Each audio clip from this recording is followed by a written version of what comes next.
Pour ce qui est du jour et de l'heure, personne ne le sait, ni les anges des cieux, ni le Fils, mais le Père seul. Ce qui arriva du temps de Noé arrivera de même à l'avènement du Fils de l'homme. Car dans les jours qui précédèrent le déluge, les hommes mangeaient et buvaient, se mariaient et mariaient leurs enfants, jusqu'au jour où Noé entra dans l'arche. Et ils ne se doutèrent de rien jusqu'à ce que le déluge vînt et les emporta tous. Il en sera de même à l'avènement du Fils de l'homme. Matthieu chapitre 24, versets 36 à 39. Les événements qui se passent sur la Terre depuis le début du XXIe siècle font beaucoup parler dans le monde chrétien sur la fin des temps, les 7 années de tribulation, le grand chaos, l'antéchrist, le retour de Jésus, l'Apocalypse et les prophéties. Il est plus que nécessaire d'être éclairé sur la parole de Dieu en matière d'eschatologie et de ne pas négliger en parallèle ce qui se trame dans les sphères financières, économiques, politiques, médiatiques et scientifiques qui sont en place. Mais ce que Jésus nous transmet comme message est très clair.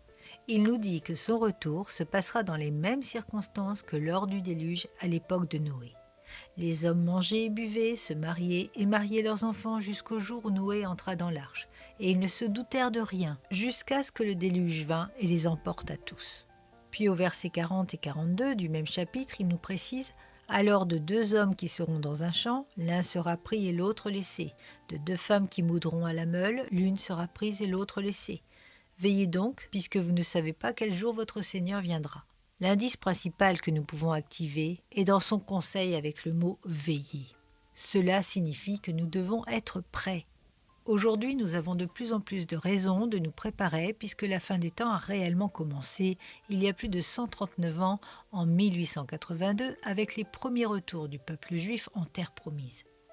Puis il y a eu la création, après la Seconde Guerre mondiale, en 1948, de l'État d'Israël et des vagues successives de Juifs revenant au pays.